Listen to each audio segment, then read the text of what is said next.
Oh, you was Sneaky. you was. bro, I was in like a whole gang. I don't even think my mom knew I was in a gang. And He was. He sold dope. Yeah, I sold CD. I ain't sell no dope. I was being funny. I sold oregano. I sold this white shot. I'm sorry, white. You sold a nigga oregano? Not even oregano.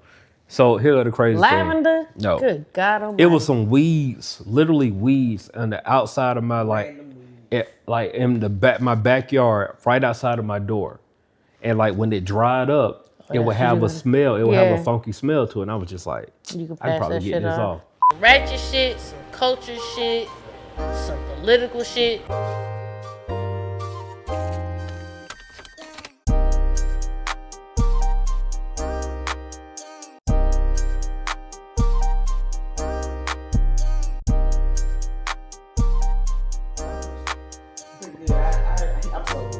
Good, man. Well, fine. Whatever speak to you, man. Go where speak to you. Ready? We in? All right, man. Welcome to No Buffer Podcast. Look, at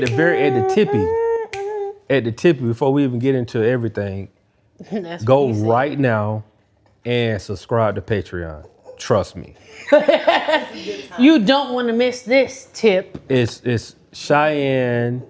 Shout out to the bartender Precious. Shout out to our bartender Precious. And myself, and we had a time. We gotta find a way to put this house on payroll. Yeah, I know. We got to. Cause we gotta get some kind of write-offs or something. You taste them situations over there? The croissant? Oh yeah. Oh, we had the Let me tell you croissants. something. Did you put the chocolate on it? I didn't need it. Oh, see? It was good without it, and it wasn't even like. No, I'm telling you, it's really good without it. It wasn't like heavy. It's a real sexual experience when you eat in your bed, you half naked. Mm-hmm. It's delicious. What? Hold on. Mm-hmm. No, I'm saying because we started this off because she was like, "Oh, how did you eat the thing?" And I was like, "Oh," she was like, "Well, you was naked," and I was like, "No, I did. I had on a t-shirt with some drawers, panties to be exact, thongs to be exact." Mm-hmm. And that's how I ate it in my bed, and it was warm because I had it on a plate because I took it out the air fryer with a t-shirt. Some thongs. Okay. And then it just started from there. But if y'all want to go see all of that nasty ass content, go to our Patreon. She said it. It was a nasty time. It was orgasms and tears. Okay. So length and girth. That's the name of the Patreon. So y'all make sure y'all go check it out. No Buffer Podcast. I'm your host, last name good. To my right, I got Hey, I'm Cheyenne XO. Lego, Steve-O, and Big Son are not here tonight for, weather reasons, stomach reasons. Inclement weather, inside and out. Right. But we here, man. We here. We at the House of Gems, the Grand House of Gems. The Grand House of Gems, having a funky good time. Oh, for sure. Funky good time. See, come on now. You're my good people. Yeah. Croissants and tequila, you know what I'm saying? Croissants and tequila. For sure. Thanks. Yeah. She off camera. She not mic'd up, but y'all still might be able to hear a little bit. Facts. Shout out to the bartender. Shout out to the bartender. So how you doing? How was your week? All that good stuff. Let me just tell y'all something. And I'm gonna shout out to my brother right now because he's more of an adult than I'll probably ever be. Baby butt naked. Baby butt naked. We are products of butt naked. So shout out to butt naked first of all, and shout out to my daddy. My nigga came and brought me some potatoes, corn, and some steak today, and I ate that. I ate half of that steak and went night. Mm-hmm. It was 124, and I said, "I'm gonna make it." I went and took me a nice nap.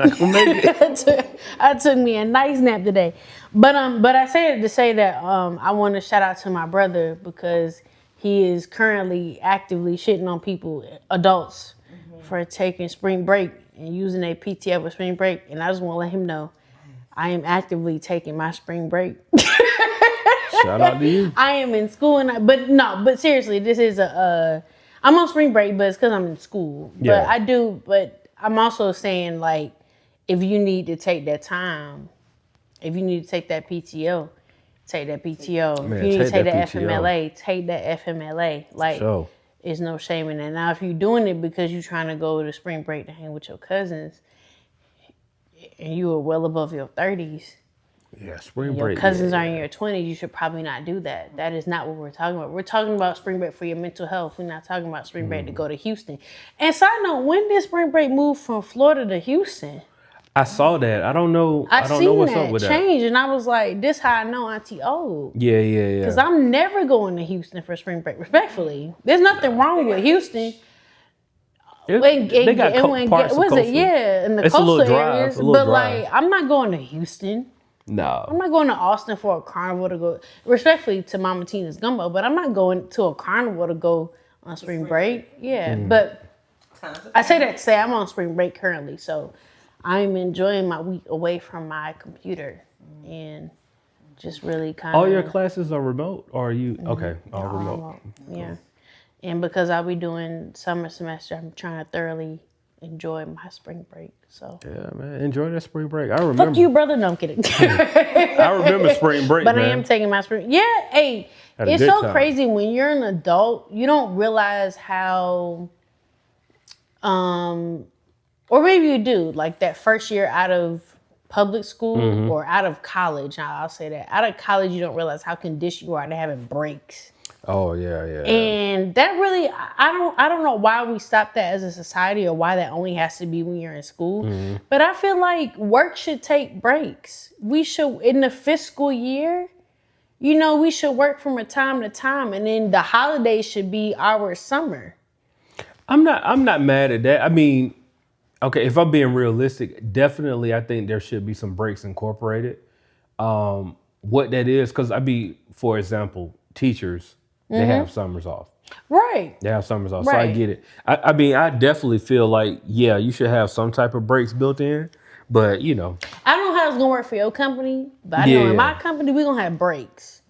Because there's no reason why we should be running at full capacity 365 days a year, because you know what that means? That means that's not good business.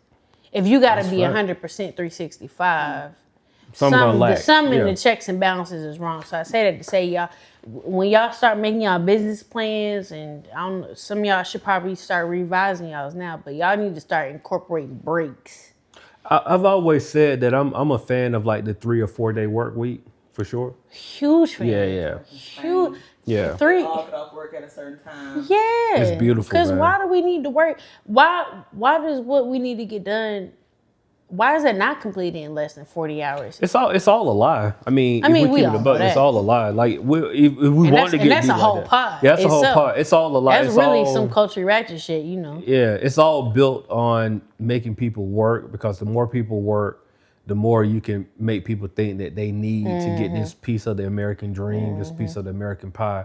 And the more they think about that, the less they think about family and like incorporating family. If you take things back to your grandparents' days of community, where like your grandma and your granddad lived on a farm, they had 10 kids, all 10 kids helped cultivate everything, your aunties, your uncles all worked together. While that seems like a crazy structure, what that really was just living off the land. It was working together. And they working together. You know what I'm saying? Like, and they had one house, a big acre, they had acreage, Right. you know what I'm saying? And they did Right. all the things, and people survived well and lived off the land, and they didn't worry about trying to be in a rat race of keeping up with the Joneses. I was gonna say, I think the thing is not even social media, because it's not all social media. It started way before that, but it was the materialism of things, giving things value that really don't have no value, giving labels value that really don't have the quality behind it. But all that to say that it comes down to community. I know we talk about it often in social spaces about community and how we should help one another. But honest to God, like if you could call somebody right now and say, my lights is off or my water's out or whatever the case is, can I come spend a day or two here? Then you do have community. And don't let people fool you into think you don't, because you don't have it in the way that they quote unquote have it. Yeah. If you could call somebody right now and say, I'm fucked up, I need help, can I spend a day, can you send me $20? Like, you have community. And like we should really, kind of rely on that. Shit, obviously, House of Gems, like that's community. Yeah, that's a fact. You know, and you got to start leaning on that. That shit means a lot. Yeah, that's a bar. Speaking of community, I see what you were doing. Culturally Ratchet Question. Culturally Ratchet Question. You want me to read it because my handwriting ain't the best? Well, you know what? I was gonna do the thing that I typically do by jumping around, but I'm gonna stick to the board. You gonna stick to the because where I was gonna come back. I got you. Culturally Ratchet Question. What did your parents let you stay up late to watch as a kid? Definitely award shows. I don't know when I got away with that as I got older. I can tell you the last BT award I watched intentively, like by my own choice, when I was like 14, 15. And I was like, yeah, I don't watch this anymore. But yeah, I used to be able to stay up late for like MTV Awards, BET Awards, VH1 Award, any award show, which is so crazy because now I don't watch none of it. But like back in the day, if there was an award show, like I could stay for it. Specifically like BET. Music awards, yes. Like academies and stuff, I didn't really care to watch. I wasn't a big movie person, but music stuff, I was staying up late to watch that. Definitely sport events for me. Like, I remember Super Bowls, that was a given. But when the Braves were in the World Series, like I remember being able to like stay up and watch that with my dad. Like I remember 1995, I'm like 11.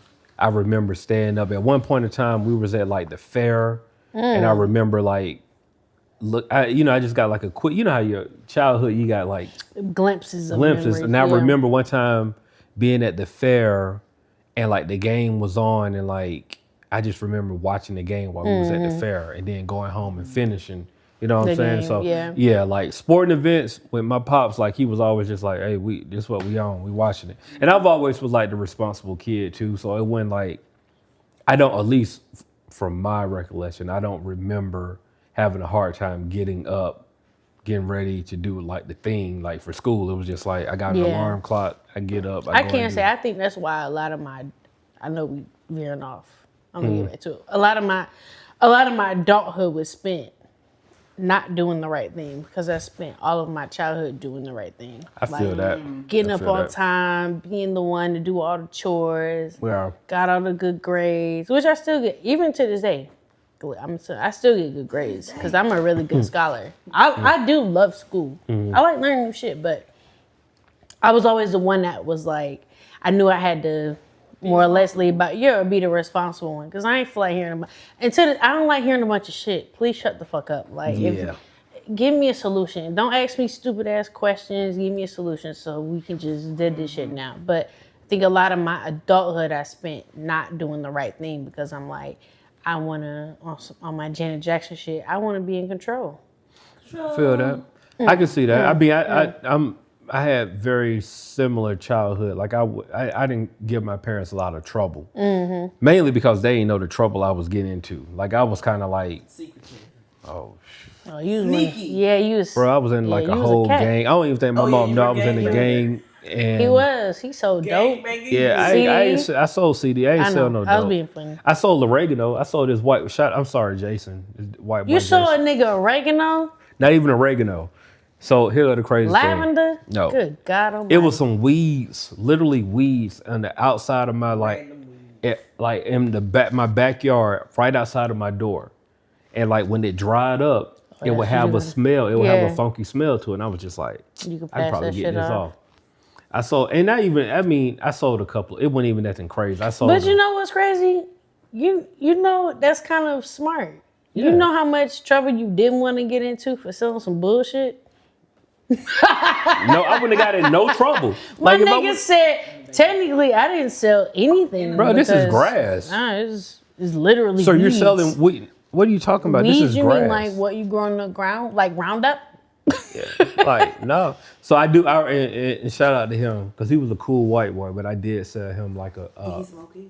I don't know. He probably did because Jason used to. That smoke. nigga never bought from you again. No, I know he was like, this is straight dirt. Oh, and yeah. It literally was dirt. Was he older than you or the same age? No, we same age. Wait, we gotta ask you the question. What's the question? What did your did parents let you stay up set with? you? I can't say all the award shows, but I know the very first award show, BET award show. I was about 12. Whitney Houston was being honored. She's always been my favorite. My grandparents told me I could stay up. Outkast was involved somewhere. I knew then that I was a fan of Atlanta. It was them that was like, I gotta move there when I grow up. And the gospel part, church household, came always at the end. So we stayed up to watch that part. to watch that gospel part. So I would say the first BET Awards when I was 12. It was I was about to turn 13, maybe a few months later. But yeah, first BET Awards and Super Bowl. Oh, okay, yeah. Super Bowl. Yeah. I would say Super Bowl too. I would say a lot of that stuff intentionally too was because I guess I always grew up in like a party. No, what's that? Wrestling. We was a wrestling really? household. Oh, so that's so different. We could stay up to my grandparents and baby. Wrestling, that's so different. I got into wrestling on my own, and I don't even remember how. But now that you just pulled back a memory. I did used to love. Yeah, I used to love all of them. Mankind, I used to love the black.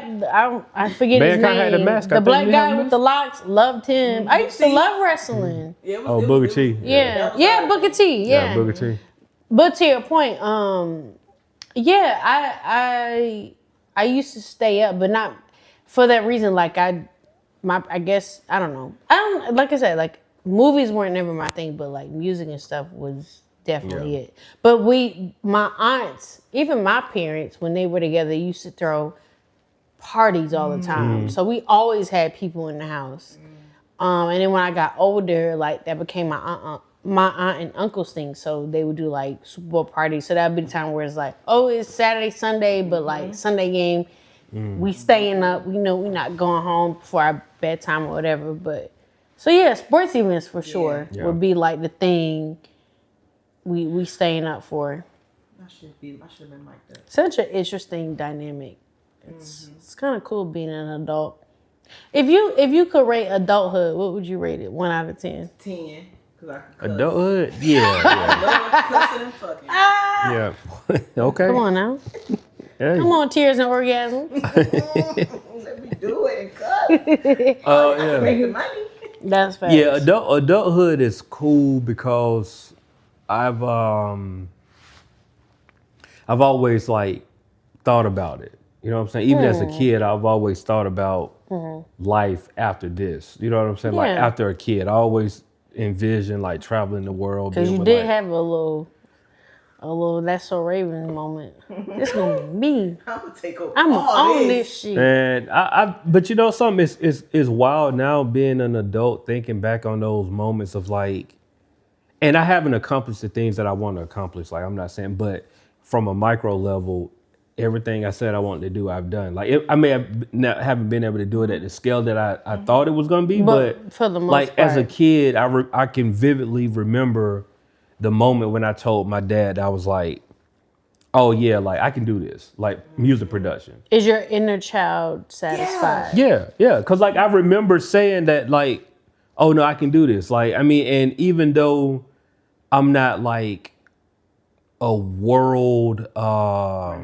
renowned producer that traveled the world. But you got so much credibility. But I've literally traveled the U.S. off of rap. And I can say that I've done that. And like whether or not like, I haven't toured in 5 years, but still. But you know what's crazy? I did it. Even when I think about that time for me in my life, knowing y'all, you was really out here traveling and like days. I mean, obviously you didn't have kids, then, but like days, weeks in, is just traveling off rap, which it sounds nuts, and that's why I'm like, it's so cool. Yeah. From 2016 to up until the pandemic. Yeah. I was just like, I was looking at my phone at the calendar. When I tell you 2 to 3 times a month, we were going somewhere. From like 3 to 4 years, like at least 2 times a month we were somewhere. You know what I'm saying? Like consistently. And so I think for me, I know we're getting off topic. No, go ahead. It's freestyle. It's a freestyle pod. For me, what made that time cool was just like, so I'll bring it back to the first question. I'll come back. Shut up, Amber. For me, at that, for me now, it's all good. Cool. Now looking back on it, I didn't plan my life out after 30. I got you. I thought at that time in my life, I was like, oh, I'm gonna be where I want to be at that time. So I didn't really plan my life out. So to for the first part of that question, no, I'm not where I want to be. For my own self. Yeah. To a lot of people, it's like, oh, bitch, you doing it. How does 10-year-old you feel based off? I don't know. I think 10-year-old me is proud. 10-year-old me is like, bitch, you did the thing. You're doing the thing. You're doing the thing that you've always wanted. You always want to do something in music, and that was the thing you wanted to do. I think maybe older me is kind of like, bitch, you could do better. But neither here nor there. But 10-year-old me is like, bitch, I'm proud of you. Yeah. You are really, you're good. But during that time, it was amazing to me to know that you niggas was really traveling. And hearing the stories in between. And it was just like, these niggas, it was the coolest thing in the world. And like, not even just as a fan, but as a person, I'm like, these niggas is really like in a car, on a bus, in one hotel room. Shit fucked up the AC out. Like the Temptation. And niggas is snoring. Yeah, it really felt like that. And that's why I'm like, not for nothing, when people are like, oh, you a 40-year-old rapper, and I'm like, I won't disclose somebody that said it, but I asked a person that is extremely talented, and I was like, you know, what do you want to do next? And they were like, I don't want to be a 40-year-old rapper. And I'm like, why not? And they was like, oh, it's embarrassing. I don't want to be 40. I'm just like, man, you don't even understand. You know how much of I think rappers get a bad credit, or any artist for that matter, at that age gets a bad rep because it's like you're supposed to have made it by now or whatever you think you're supposed to be at in life. But really, it's like you only got like 10 years of experience. It's the only genre that we age. It's the only genre that we age. Only genre. And you only been there for 10 years. That's not fair. And it ain't fair. You ain't even experienced who's gonna know you yet, or who's gonna love you, or what more you have to. Now, not only are you just not rapping about bitches and hoes, you got experience now. We can rap about other shit. The producers are better. Yeah, your audience grew with you. Your producers are better now. Your producers know samples that bitches don't. Like, it's so much, and I just hate that being a 40-year-old rapper gets a bad rep because there's so much to be done. You could do so much.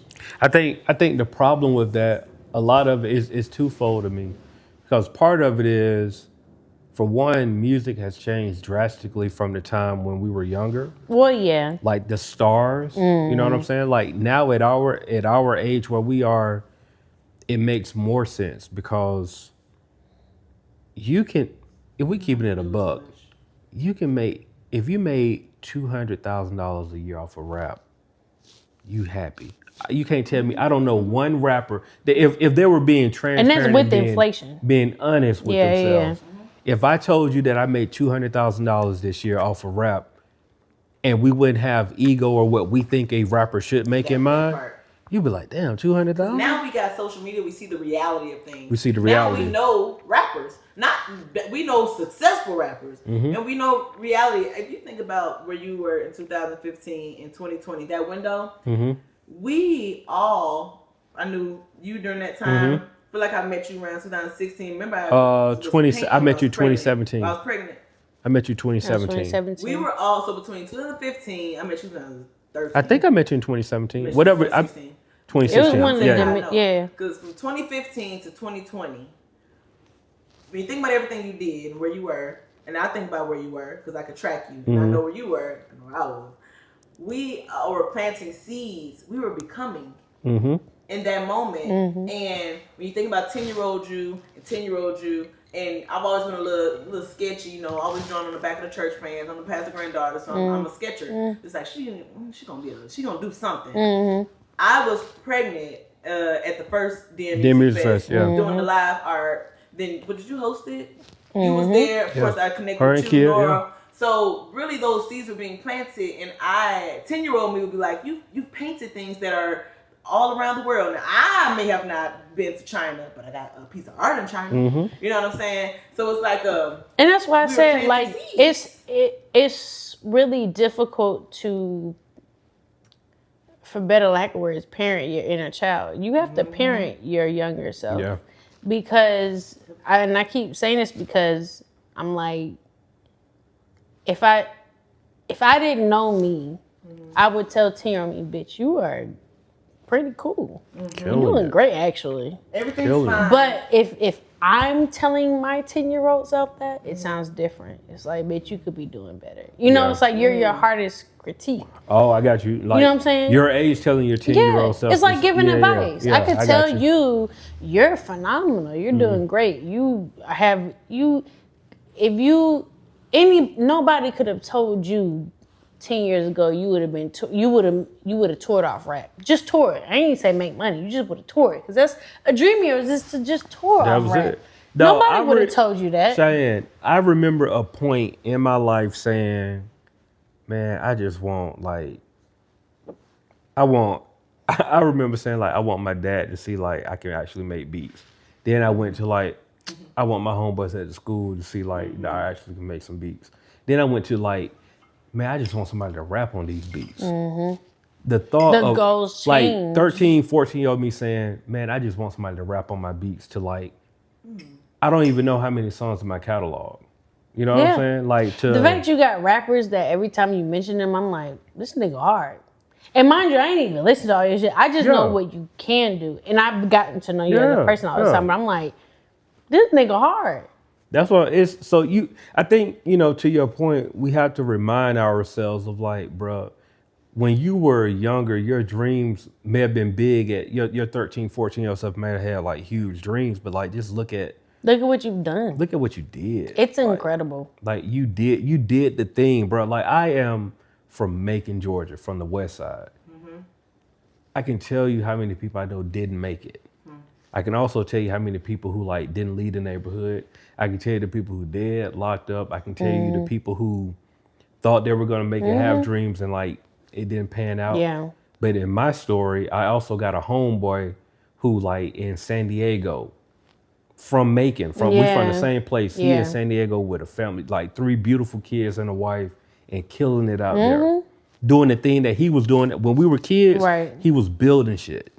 Guess what he doing in Cali? Building shit. Building. Shit. My dog, he'll post stuff. Shout out to my dog Courtney too. I love you, bro. But my dog will he posted. He can build this whole house. Yeah. But he was building stuff at he was doing it as that's crazy. When we 15 years old, he just was doing shit. He just cutting wood up and just good. Always been good with his hands. That's where community matters. I hope you reach out to him. No, seriously. Because it's easy to get imposter syndrome, and you don't realize just how much you've done and how much you're doing.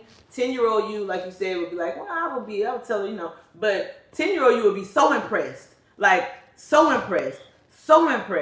And I think that it's important that when you have community, because sometimes it's I feel like I ain't doing enough. I feel like it's not be proud of what you've done to be stagnant. Nah. But I mean, it's to be just proud of to show what you've done. To be grateful. Because gratitude is how you get more. Right. So I think sometimes you have to have people to remind you, you have that moment. I just feel I don't know if I'm going in the direction I should be going in. What am I doing? Am I being, if somebody be like, hey, we were here. And now we here. And now we here, and then here. And you see how this shit work out? Because I can tell you now, me doing my portfolio really kind of shifted the perspective for me. I was like, oh, bitch, you really did that. You did that. I had to do a reach back. I had text. Yeah, I did. No, I had to. That's how I do it. Had to do a reach back. But no, I text Amani. She was when I met you, not met you and Jimmy, but yeah. Nah, that's what I bet. Yeah. Well, yeah, but Good Hennessy show. No, the first time I met you was on Good Hennessy show when y'all did the interview. Because he won't let me forget that. Because he'd be like, nigga, I put you on all. Oh, Jimmy said that? Yes. Oh.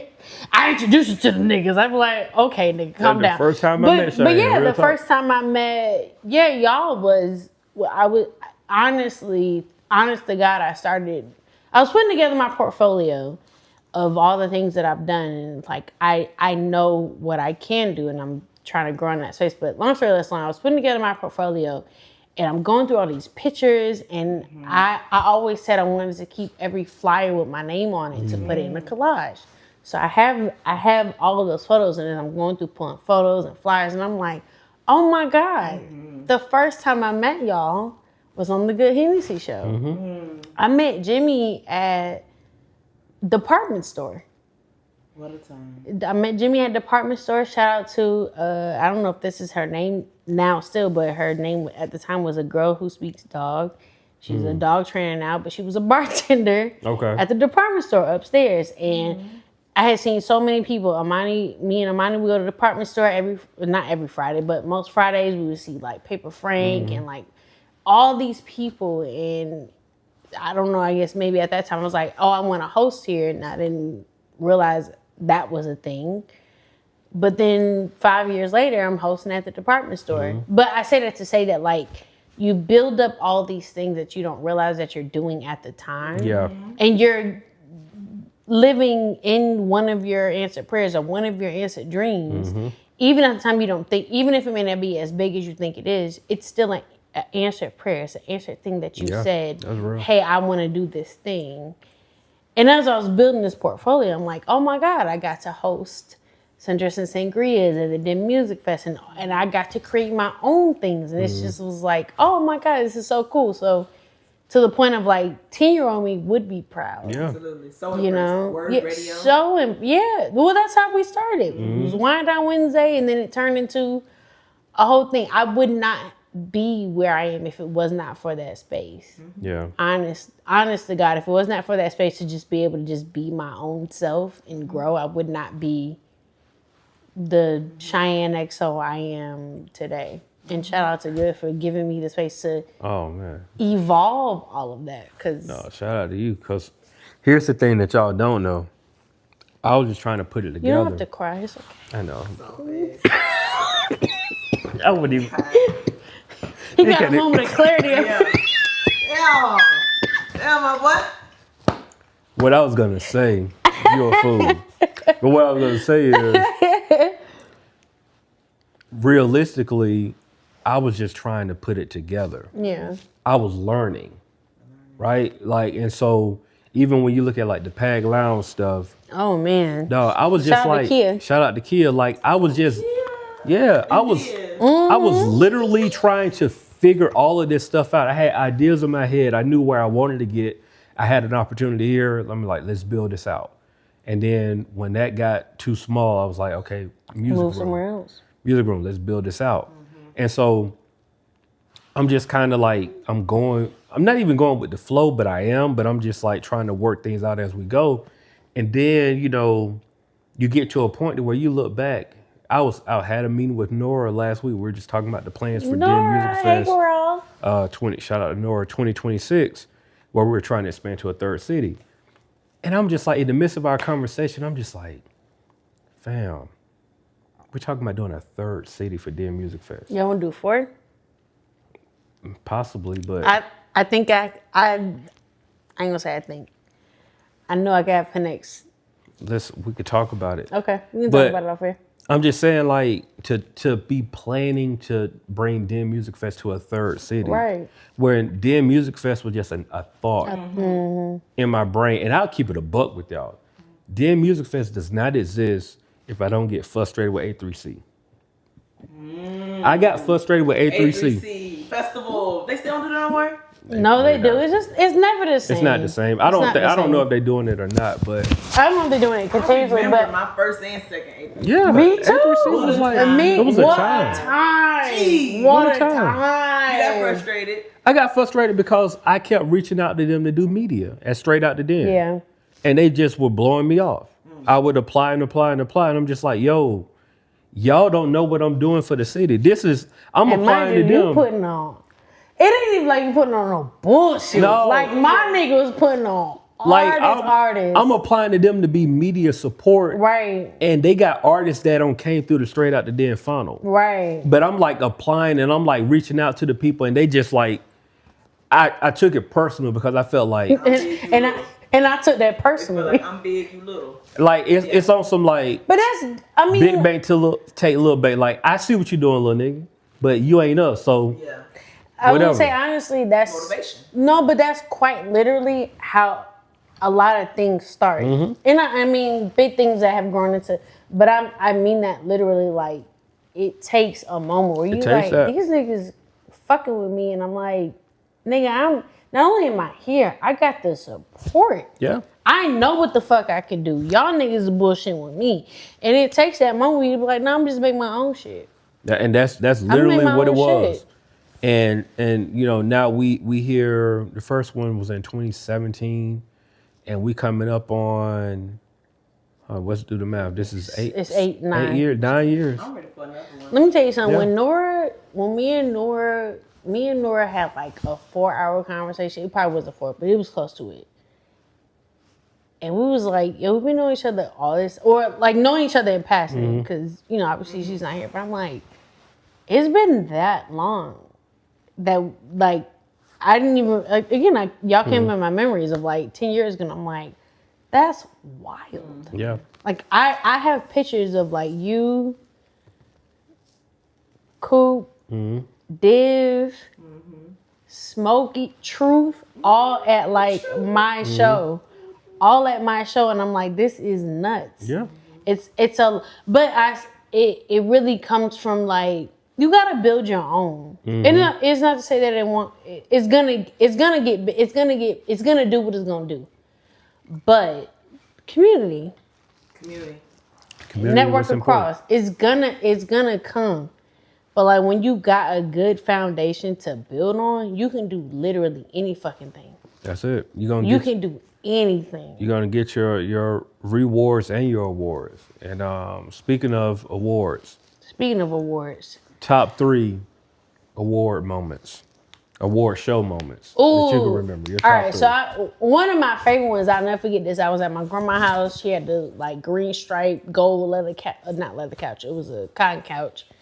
It was Michael Jackson, Usher, and Chris Tucker on stage. Oh, I remember that one. And Mike had the bob. Mm-hmm. That's old Mike. Mike had the bob, and he was doing the "You Rock My World" shit, and I was like, I'm never gonna forget it. I think for me at least, it was one of the moments I was like, I knew this nigga was never coming back on stage. I was like, it's over for him. Because it was a lot of shit going on for him, and like, you know, I had really studied Mike at that point in my life. To feel like you knew him enough. Oh, I knew that nigga. Let me tell you something. Was that the last one? Or close to? No, that was the last one. You could not tell me anything about Michael Jermaine Jackson that I had not known. I knew that nigga. I'm sorry, Michael Joseph Jackson, that I did not know on my own. Like I love Mike so bad. I knew, I was like, I married this nigga in like a past life. Like that's how much I loved him, and I was like, no, like this is the last one. Yeah. But I say so. That was the last thing I remember I was up for. I was in elementary school. I went to school talking about it the next day, and people was like, please shut the fuck up, because I loved him that much. And I was like, no, y'all don't understand. Like, it's Mike. And I want to say it had to be like 2003. So if I'm not mistaken, I want to say his album dropped maybe a few months later, but that was his last album. It was during that Invincible time. Yeah, Invincible, yeah. But that was the last award show. I was just like, this is Did what. Did he have a white button up? With He did. Collar and it was open He up did. He did. Short He bob, did. yeah, He had a black super bob. black bob, He had yeah. a black and white out. Like it was real simple. That was the year. It was the same year that Beyonce came out. Was this a BET award? Yes. Okay, so it was a BET. Yeah, it was a BET award. 2 years before that with Whitney Houston. She had a nice strap dress. Oh yeah. I'm gonna And get she you. did 2. Yes. Yeah. She did 2 performances. Babyface and Mary J. Blige presented her Lifetime Achievement Award for her. That was my moment. Whitney Houston was my Michael Jackson. Fair enough. So yeah, that was the last that I knew. My mom was like, "No, you can stay up for this." My mom's first concert was a Michael Jackson concert. Oh, wow. There was a T-shirt I used to have. I know I don't have it anymore, but she bought a T-shirt at the concert, and I had it for a very long time. But yeah, so for him and Prince, but Yeah, I said to say that was Yeah. the concert. I was a good like, one. she was like, you can stay up for this, and then after that, take your ass bed. Take your ass to bed. Yeah. My let me see, top 3 award show moments. I remember I know the what yours is. yeah. I mean, it's easy. When Outkast said the South got South got something something to to say. say, I knew it. Is that the source You award? know, Source Awards. I wish there's some moments in history that I really do wish, like, goddamn, Could have been more. I could have mature been. for to where you I could have just been here. I just wasn't. I wasn't here for Here's that. the crazy thing, though. I remember that, but I don't remember. And it because it's played so much in history. But I don't remember. Oh, when the Big Suge Knight the Suge Knight shit, on when you be stage. on stage dancing and shit. I don't remember that. I just seen present day clips. I seen clips. I don't, but I remember, and maybe because like I was just an Outkast fan. But I was like, you know what's so crazy? It's probably one of those moments in time where things are happening simultaneously. But you don't realize like there's an all ongoing, of that stuff happened at the same award No, show. I know, but all they have that same award. Yeah, all of it. It was the same award. What I'm saying is like when you're in shit, you're on the East Coast. Yeah. You know what I'm saying? So like, you only gonna be concerned with the South. So you're not concerned. But with... I was a huge West Coast, like I was a huge Tupac fan. I was big Tupac. But you know when things be simultaneously happening throughout an award show. I didn't, I just don't remember that that night. I just, the being insignificant for that part. Like, but I'm saying it's so much that Source Award show. You had the clip Snoop Dogg saying like the East Coast ain't got no love for Snoop. Yeah. You also got the Outkast, Big Boy, and Dre saying the South got something to say. You also had Come to Death Row, bro. You had Come to Death Row. You don't want the CEO all in your video. All of that. All the same, but we need to watch that whole episode. We should watch that whole award show. Oh, that should be no Buffer night. All the same award show. I think it was 95. I think it was Source Award 95. Yeah, but like, it was like right 11. before both of them died. Yeah. I always think that's crazy. Like looking back at history and not realizing what's important, but like seeing what was like pointing out to you versus everything else. But yeah, that was a nuts point in time. The crazier part is when I talked to my uncles about that, they was like, yeah, that was such a crazy. Mind you, my uncles are from Mobile, Alabama, by way of DC. Okay. So when they talk about, and they love the South, but talking about those moments, they were like, yeah, like, you know, what the fuck was going on? And then they go up to DC and have a different experience. Yeah. It's nuts. So, speaking of a different experience and like what's the word for it? What's the word I'm looking for? Words have been escaping me. I think it's because I've been on spring break. Speaking of like I don't want to say generational because it's not the right word. For better lack of words. Cross-scoping. Okay. That's your word. Cross-coasting. Okay. Worlds. Talk about Sinners. Because Sinners did their big one at the Oscars. And they did the whole musical montage of Sinners. And I want to go on record and say that is the best fucking movie / musical of my generation. Sinners, Sinners. I ain't mad at that. I will go on record and say, and I don't even, y'all know, I think I've said it on the spot. I don't fuck with musicals too heavy. It's just some disruption between speaking and singing just throw you off fuck me up. Yeah, that's why I like church. Singing in the beginning, speaking afterwards. Like, don't start in the middle all the time. Trying to mix Can't it do up. But it had the best montage of cross-generational, cross-musical culture, everything in that one moment. It was just too much of a good of a musical montage that I'm like, I don't know why it didn't. I know why it didn't win more awards, which we can go to another conversation about community and building our own and respecting our own, but showing up for it when it's there instead of saying I ain't gonna watch them awards and the black awards. I'm always watch black. I'm always watch black. For me personally, I'm always watch it if it's done right. Just don't give me no bullshit. I'm gonna watch it. But however, it's gonna go away. However, the shit that they pulled this award season, y'all know award season go from what? February till March and April. Yeah. It's been a bunch of baby back bullshit, and I don't like that. They deserved a lot more. They earned every nominee. They should have gotten every award for what they were nominated for. It just don't make no sense that how can you get best film, best cinematography, but not get best director? Who the fuck is directing the cinematography? The fuck are we talking about? Actor for somebody who did 2 roles in one, but you didn't get best. Somebody had to direct this nigga. Somebody even pointed out a really good point. That nigga did 5 roles. He did Smokestack, Elijah. What was the other one? Elijah and his real name? Because it was Elijah, Smoke, Stack, whatever his other name was, Stack, and then, but he did like 5 roles, technically speaking.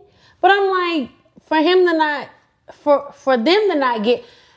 They didn't expect it, so I don't be disappointed. I don't give a fuck about none of that. Mike, all them, Ryan, Michael, all them was like.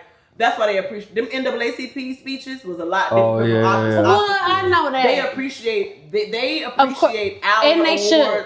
And they more should. Than theirs. That's why it's more and they should. They know that they gonna play in their face. And to the NAACP, I'm still saying NAACP. What's I don't know. name? I don't know. They tried to call it something else. No, they tried to say they tried to say it was like NAA. They tried to do something weird. Nigga, NAACP. I say, and fuck that. Because the nigga paid 4 niggas. Yeah. 4 niggas. Yeah. 4. Elijah. I'm still trying to figure out these other 2, but I'm. Well, so because you have your nickname, like you're Justin, last name Good, J Good. I got a lot of them. You see what I'm saying? You 5 niggas. I got you. I see what you're saying. You know, give or take. So basically, because his girl knew. Smoke is his street name, but his girl was kind of anti. I see what you're saying. So he had to be Elijah. You don't get none of that smoke on this baby. I mean, don't put none of that other shit on this here baby. So I understand that you have when you go hug your mama. So it's 6 characters. Good ain't hugging. No, well it's 5. It's 5. You're right. It's 5 because it's him. It's him. But then there's 2 versions of the other 2 characters. Both the twins are 2 people individually. Right. Then you also got the vampire. Yeah. You got the one that turned to the vampire. Oh yeah. Oh, so then you're right. Yeah, because then they was like, and then when Stack turned to the vamp, it's 5. It's like he played 5 people. The nigga talk about method acting. The nigga he wore bigger shoes. Yeah. The nigga talked about the one way had a dimple, one didn't. Because of the way he smiled. Come on, somebody. Get the fuck out of here. And this is why this is the only reason why. It's the only reason why I try to hold down. I ain't gonna say my blackness because I ain't never gonna do that. But I be trying to not be angry. Yeah. You know, because it's real hard to not be angry at the way that I can't even just blame it on white people. It's just the way that people don't really see talent in black people. Is what breeds anger. It really pisses me off. So why should you expect? They know that they was gonna play in their face. They don't even. But they showed up because they know they're gonna make them mad to show up. Yeah, I'm not the Oscars, not because I'm big on black. And people forget, because I forget. This is one person that played 5 people. Yeah. He played the vampire of a twin that was bit by a vampire. Yeah. That's a whole nother character. Another character. Yeah. What the fuck are we talking about? Yeah. So it's like. And for niggas like, it was cool, but I ain't really like it like that. You just like it because you woke. Nigga, it ain't about woke. And it's no disrespect to one battle after the other. And I know I put this in the group chat, and I ain't got no problem saying it. Mm-hmm. I love Tiana Taylor to death. And I respect her for getting that fucking award. Uh-huh. I get it. Yeah. It's not even about her. It's the plot and climax of the movie. The writing was. I ain't see it. Hey, look, I'm gonna shoot some bell. It was a good movie. No, I'm not. I'm not saying. I didn't say it was a bad movie. In comparison, I left with more questions than answers of that movie. Yeah. Because why? First of all, that nigga got an award for being a racist bigot that had quote unquote, had a black fetish with a mixed child baby, and then you want to kill your child, that deserves an award? What are we talking about? Didn't Halle win something for Sleeping with a White Man? Monster Oh, Monster So Ball. it's really no, I understand that. those movies. But I'm just going. Fit there. I understand that, but I'm going off. If we call a spade, if we laying the script out as a whole, how does this deserve an award Over that. over that? Delroy, That's Lindo. terrible. That's terrible. Twice as good. Twice as all this shit, and you still. You getting a reward for wanting to kill your child? If we breaking it down, that's what you getting a reward for. They making it up for him. This is only gross. his second one, right? And he did. And he No, Sean Penn. Sean Penn It was Sean won Penn. Best Supporting Actor. I don't think he got an award for that. 2 Oscars. But I'm saying, Oh, he has a history of great movies. Oh yeah, he do got one for the. He don't got a history of Oscars. For the, I gotta pee. Oh, I'm sorry. You're right. Thank you for not. Yeah. The little shit they come out with the peas. No, Yeah. I don't want to hear it. Disgusting. I was embarrassed. But yeah, I think that for me, when I think about Leonardo DiCaprio, he's legendary. Yeah, But for sure. he don't have the gold, he don't have the medal to show for it. And I think in certain things that if he's attached to it, I feel like they're trying to make up for it because when he was coming up and out, it was other people who needed it more because they were older. Yeah, he's in a unique situation because, okay, I'm gonna keep it a buck. When it comes to the Oscars, 9 times out of 10, you're gonna win the award on a role that wasn't better than another role. That's how it happens typically. Like Michael B. Jordan won Best Actor in a leading role for the movie that he was supposed to win. Yes. Like Leonardo DiCaprio won that award for The Reverend. Good movie, but there were so many other movies that he deserved. Wolf of Wall Street. He should have definitely won Catch Me If You Can. That's what I'm saying. That was so good. It was other movies. So it's similar to Denzel, right? Like Denzel wins for Training Day, which was a great movie, but we all know he should have won for Malcolm X. Absolutely. Same thing, Will Smith. Will Smith should have won for Muhammad Ali. To me. And Muhammad Ali, He was nominated for Muhammad Ali, but he won for King Richard. Yeah. Which, I mean, I get it, but what are we judging off of? he killed Muhammad Ali. Like to this day, even when we look at I know very well who Malcolm X is.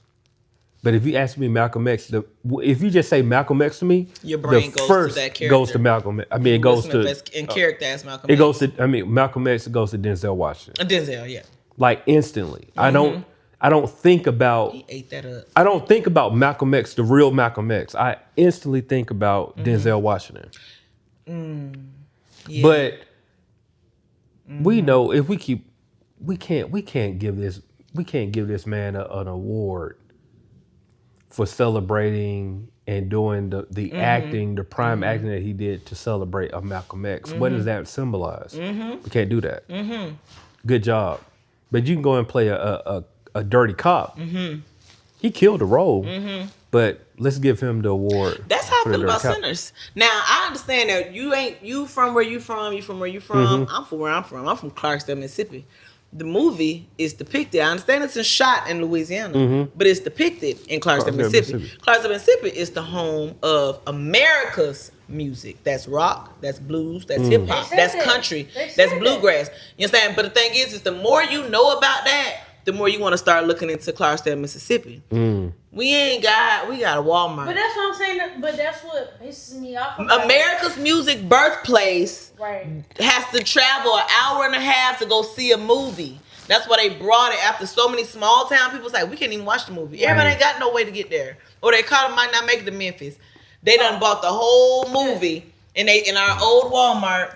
Here you go. They the old Walmart, and they bought the movie after so many people done signed and said and this so that the people in that small town you depicting, so we can watch the movie. Now my mama can watch the movie. But that's what pisses me off about it too, because I'm like, there's not, and I don't know enough to say this is not a part of Ryan Coogler's thing, but I am gonna say that I would hope that he would have done a lot of research and done better. He was inspired when he rolled through them. That's how the movie even came to be. I know, but I'm saying to say they need to watch the movie, not the after. You know what I'm saying? I got but you, what I'm saying is just like everybody was like, oh, he didn't do that till after. But I'm like, I'm hoping that was more on his hand and not his team. Yeah. You know what I'm saying? I don't know whose it was. I'm glad that it was there. But I say that to say that, and then there's a book by Keith Boykin that's called Why Is Everything About Race? And I wish people would, and it's not to say, I'll make this 2 parts, but the book really kind of pans out how, anytime you think, oh, well, what about black people, or why is it like this? Anytime you want to have that question on why is it like the way that it is, especially for black people, it always goes back to race. And unfortunately, it's I can't just say, I can't say it's America because this is where I live at in the United States, but it goes back to everywhere about race. It's always been for them about race. Now we can go into the godness of it and the all of that later, but I will say that it is always 99% of the time about race. There's nothing you can do that can change. You can't tell me. I don't care if Jill from down the street is a great person. She is a phenomenal person. And I can almost guarantee you it has to do about race. Yeah. It's never not been about race. Because if that was the case, we wouldn't have that fucking question. So yes, it is always about race. There's nothing in my brain, in my heart and mind you can tell me that it's not about race. If the foundation is built on it, then anything my that point. comes from it have a little bit of it in it. My point. It's always about race. I wish people would stop excluding that fact. It can also be about race and you can be built different. That's fine. Because fucking Ludwig, the nigga that's the music director with Ryan Coogler, he's nigga German. That nigga is cold. Oh my God. He all up and through there. Man. He did a lot of the Childish Gambino stuff. Yes. He's cold. Everywhere. He's that cold. Nigga is fun. If you like the album, his name's somewhere. And that's what I said. I can't say I know. Shout out to his dad. But from what I've learned in other cultures, they study black music. So that's what I'm saying. Like, it's about race for them, but it's not in the same way that it is in the United States. But them niggas learn music. That's why you get Adele's. That's why you get Milli Vanilli. Them niggas learn music. You didn't just learn it. They black. When you look at Mozart. No, Beethoven. What a nigga black? Them niggas be mulattoes. But they make sure that they hide that, and they make sure that they show the picture. They don't make sure they hide it. They purposefully they make it seem like, but it's niggas behind all that. Yeah, and that's what people don't.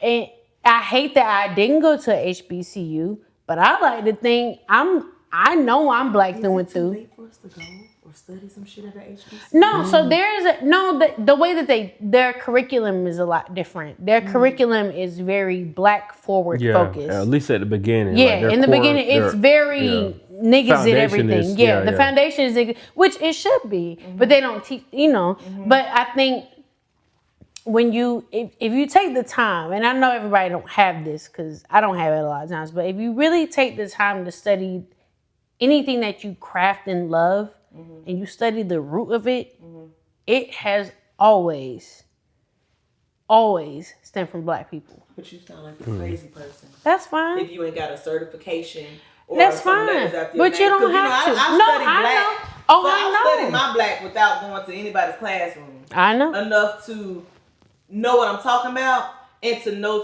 and not to argue no more. Now I'll go and if I'm teaching, I know that you're open to learn. But to go back and forth, I feel like I did that in my 20s, and it's exhausting now because they know who we are. We don't know who we are. Well, you don't have to go back and forth, and I can't say that we don't know who we are. I think whoever is willing to ask a question is willing to learn. And so if you go at most times if you go ask the question just and that's fine. And if you go at it, but if you go at it from that, then that's fine. But you can always tell with wisdom and age who's willing to learn and who's not. And if you come at it from that approach, then it's like you really can't lose. I'm not losing no sleep from what the fuck you don't know, and you know you'll learn eventually. But I said to say like you should study a craft. You don't have to get a degree in things that you know. I just need you to be well versed to know what you know and be, because confidence can be ignorance. You know, some people be talking about shit they don't know about. But that's not what I'm saying. What they and I just need you to really kind of, if you're gonna know what you know, and sit on it and stay on it. But if anybody ever questions you about why it always gotta be about, you can always point back to it, and you can point them to a book, and it's by Keith Boykins, and it's 25 called Arguments That Just Won't Stop. Quite literally everything in this country has literally been built off race of things that they created, and you can go in history and see that Black people, and even in other cultures, why do you think Anthony Bourdain and Andrew Zimmern and all these other cultural icons that have been able to visit other countries have been so successful? Because they've been able to go into other cultures and it ain't been weird. You could take a YouTuber and drop them in anywhere and they're like, oh no, you here? Cool, we're gonna show you to our part of town. It ain't none of that weird shit until you start getting an inkling of when you wanna take over and take they land and you think they uncivilized. And that's why they don't trust you, because that's how it all started. The slaves, whatever the hell, they just pop in and taste it. They visited and they became friendlies. And it was cool, we got you accustomed. Let me show you what we're doing. And now we come into that's cool, but then when I think the energy is when it's beyond I just wanna know your culture. It's I don't think this is right. I wanna change this whole thing. That's not right. Who the fuck said you was right? And that's why Pocahontas said in the fucking movie, these white men are dangerous. Because it was white men, yes, but it was people that's trying to come in and tell you that you the savages when you living perfectly in peace with your land. You got Grandmother Willow here telling you what to do and don't do. And these niggas don't know left from fucking right. Fuck them. Well, speaking of... I'm sorry, good. Hey, my nigga been quiet for 25 minutes. I'm gonna be quiet. I'm just texting y'all shit. I can't see that because I'm letting y'all go. Hey, do your thing. I'm chilling. It should just foul because it's just fucked up. Oscar should have won a lot more than what they did. I feel that, but they did take home some awards. A lot, they did. And I felt that they were going to do a lot of the behind the scenes stuff. I thought they were going to snub Michael B. Jordan. I'm not going to lie to you. I really did too. I did. I did. He was going to get one or the other. It was going to either be the best picture or best director. Yeah. Very hard to do both. They didn't want that to happen. But I knew that it was going to be one battle of another. Like as long as they didn't give Marty whatever is in that movie. Martin. Did he win anything? No, he didn't win anything tonight. Rightfully so. But crazy though, like shit. Right? Yeah, but Toyota Chevrolet. They I think he won a lot at the other ones. No, the one that before the Oscars. Oscars. No, the Oscars was Golden Globes. The Golden Globes. I think he won Golden Globe. What's up with both of them? Why they gotta have both? I don't know. So it's it all stemmed from racism. Honestly, I took a film class last year, and a lot of those the big companies, Warner Brothers, Paramount, what's that? It's 5 big companies that are thriving today. Literally all stem from racism. So long story short, y'all know we didn't really have pictures until like the 1800s, like 1880s. When that happened, film was happening. At the time, I want to say World War I was happening. People were filming, and they didn't want the propaganda from over there to come over here.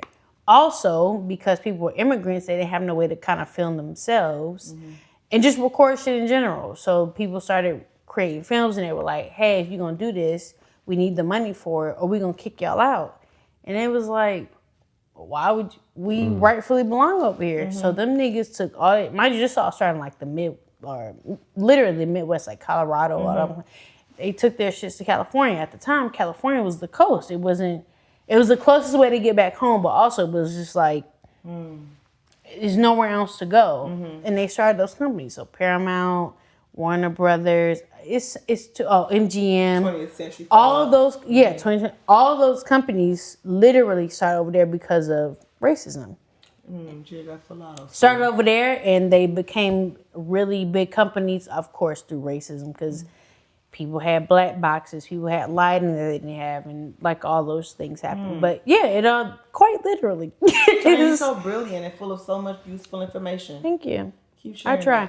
But yeah, so it all started from that. So when you hear about it sounds bad because like those companies stem from that. But the originality of it is it stemmed from somebody trying to kick them out and they started a company. I'm more than sure there was a white person in place that was like, I got the money, so you don't have to do what I say. But it started because somebody was trying to put them out and it was like, no, fuck that, we can go over here.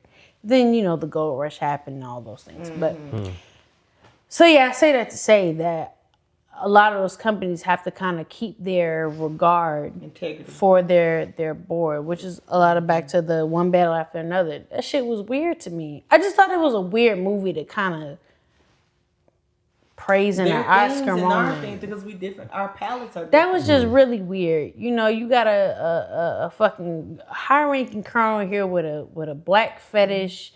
Normal you got no, I'm not saying it's not normal. I'm saying I know, about them. But now you got a black woman, beautiful black woman that probably got maybe 15, 20, maybe max 30 minutes of film time being pregnant and fucking. The last time we seen her, she robbed a bank. And for them, that's perfect. Is that not a perfect film for the white? Yeah, it's just weird to me. Because that set it off. Weird to me over the sinners. Can't relate. They can't relate to that. They don't know where that. To me, I'm not saying. No, I'm not saying no, because I know it's a lot of Tiana Taylor hate going on in there. Like, oh, why y'all hate? I'm not hating on her. I'm glad that she got the award because now we can up her tax. But the overall film, the nigga ended up dying because y'all poisoned him, which is some shit y'all would do. Put him in a corner office with some weird gas chambers. Made it seem like he killed it or he died of whatever asthma attack. It's weird. Like, how is this not weird to anybody? Because the white people are weird. This nigga spent more than half. He spent at least 75% of this film chasing a his black daughter. The little girl, down. The young girl that was in the black daughter. He wasn't trying to kill the dad. He wasn't trying to kill the dad or the mom for that matter. If we're gonna be honest, he wasn't. The mom and dad was just like by happenstance. They was trying to get to the girl. And then the dad was just like, all right, well, you got to get rid of him in case he makes some more of the fucking black babies. Which at this point, that child is 16. If he would have made some more black babies, it would have been done already. So it ain't like he had a fetish to procreate. He had one black child. You mean to tell me we spending 75 minutes on killing one black child? That's crazy. I need to watch it. Yeah, just watch it. You should watch it. Speaking of what we watch, good, like man, you niggas. I'm chilling. What we watching right now? Paradise. I'm on episode 3, I think. Oh, we about to spoil it. We spoil it. Okay. Yeah, you gotta catch up. I'm sorry. Yeah. Spoil it. Let's go. Hey, Episode fuck 5. Gary. Fuck Gary. Fuck Gary. Fuck Gary. Fuck Gary till the wheels fall off. Hey, can you make sure that's still recording? Oh, that part. Good. So yeah, that camera too.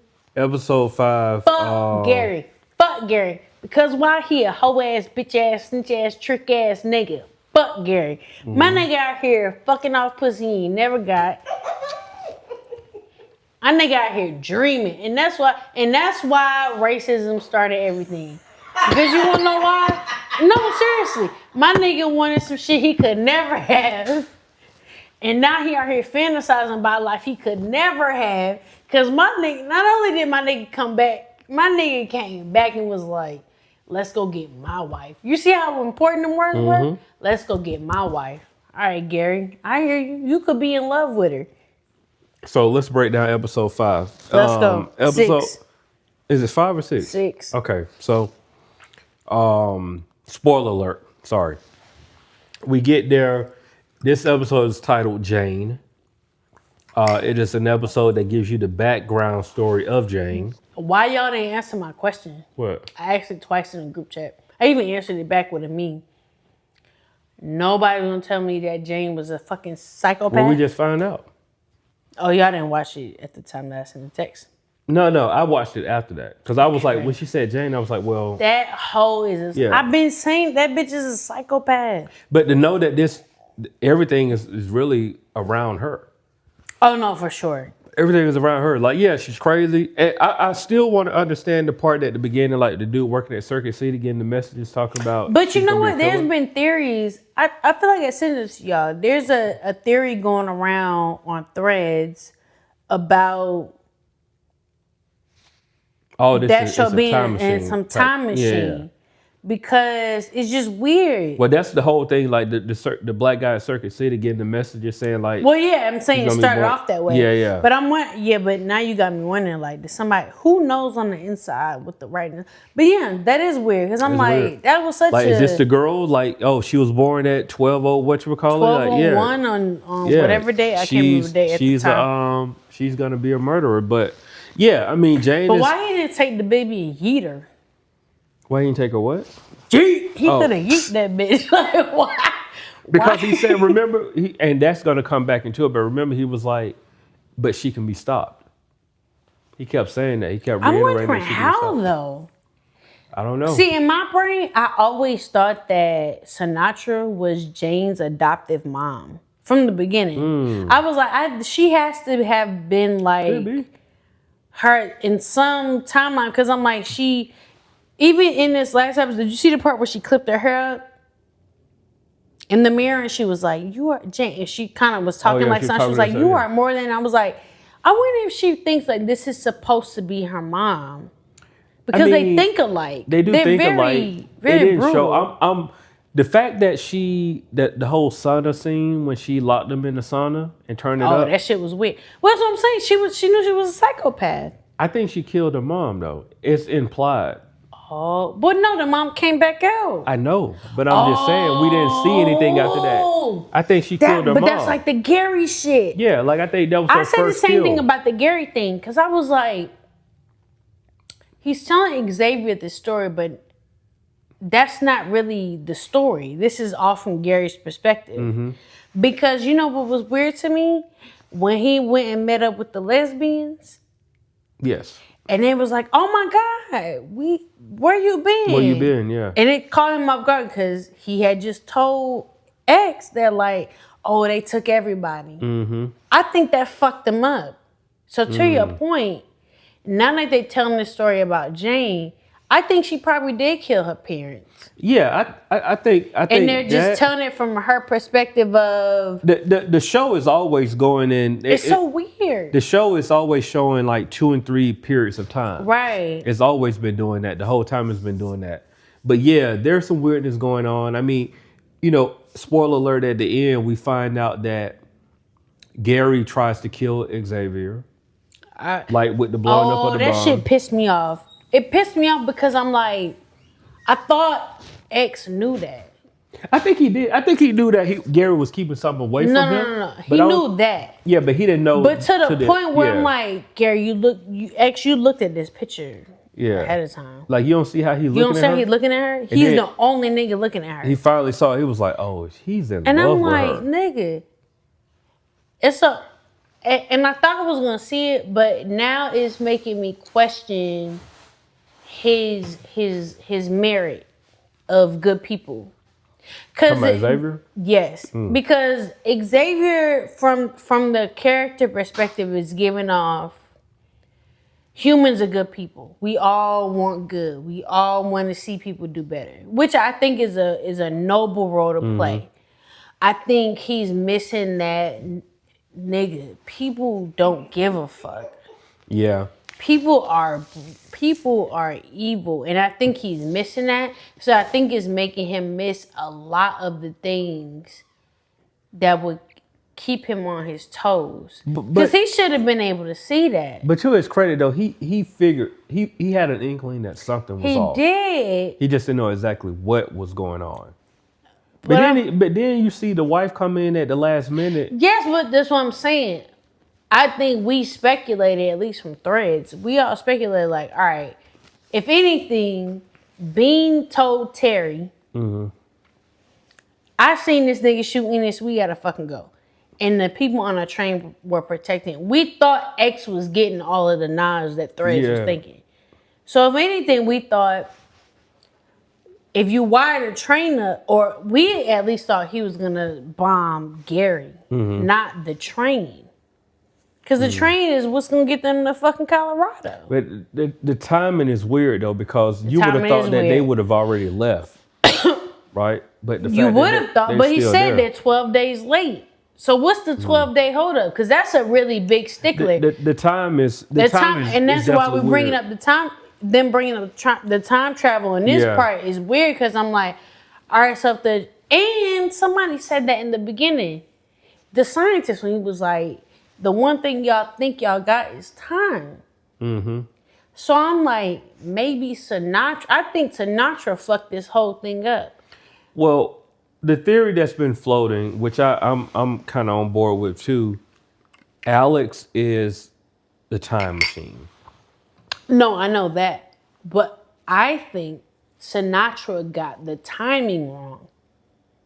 What? Okay, give me more. Alex is a time machine.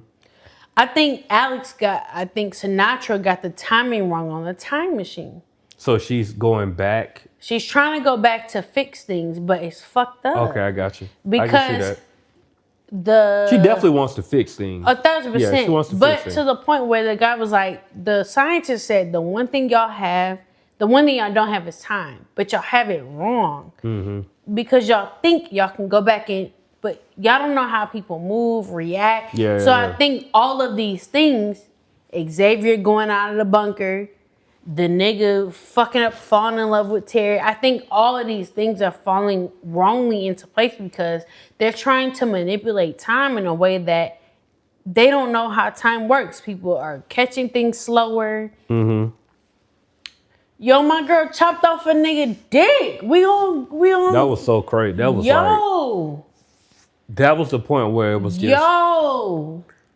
But she always early on in the episode, she's dealing with multiple personality disorder though. That part. I forgot the name of her friend. But she's schizophrenia too. She's seeing friends that ain't there. Yeah, like. But I even think that even when the nigga from the jump was like, we can stop her. I think that was a time travel jump. That nigga's gonna come back up. Yeah, I don't know how he's coming back up. Yeah, because it's too prophetic. Yeah, it was just like too random. Nothing happened to him. He just got brisked off the way by security. For sure, he coming back. It's gonna come back up. Yeah, and it's gonna be a point where I'm time between that bunker and what's outside. Because I honestly think time is moving slower in the bunker than outside. Okay. Kind of like on some interstellar type. Okay. Yeah. Okay. Because you got to think, they were affected by the blast. Yeah. They weren't. They weren't. Yeah, so whatever happened, time is moving slower out here than it is up here. That's okay. And that's why I think even them Xavier and Terry crossing paths is weird. Not weird, but like it's like, oh, I don't think Gary expected them to be there. Because mind you, everything Gary knew about inside the bunkers from Enos. So he probably didn't think when Xavier was putting a timeline together of like, all right, they here. Because I can almost guarantee Gary didn't know that they were gonna still be there type. Facts. Yeah. But he don't know what I don't think Xavier he know what Terry is. But he don't know what Terry did. He don't know what Xavier did either. Yeah. So I think that fucked Gary up. Xavier may have been late to knowing what the fuck Gary had going on, but there's no way when Gary said, "Oh, it's 10 people," and Xavier's like, "It's 16." What you mean? Like that's weird. So I think if anything, now if Xavier played us this whole time and made us think that he ain't know, then cool. Whatever is happening, it's a time gap. I think it's a time gap. Yeah, I can see that. I think it's a time gap that's gonna at some point link up to be like Sinatra's on bullshit. Honestly, you know what? Now I'm thinking about it. It may end up being that Sinatra's on bullshit, but she was right in the end. Like, I think she's trying to help, but she's I think hurting. she's trying to, yeah. And she's trying to help, She's but she's giving. hurting. Do you watch the doc? The doc. What doc? Oh, bitch, y'all gotta get into the doc. Are you talking about the after? You talking about the podcast afterwards? No. The doc is a different show. Oh, about this though? No, Oh, it's not the about doc talking about the lady that hit her head. I watched like the first 3 or 4 episodes and then I kind of like fell off. It's good. It's a great show. It was on appointment television time and like my brain wasn't ready for appointment television time. Well, yeah, it's a great show though. I'm gonna say this. I think it's on some doc type shit. So the premise of the doc is the lady gets into a car accident. Her family's great, great life. She gets in a car accident, loses her memory. But before that, her son dies. Yeah. And she switches into a complete like a bitch.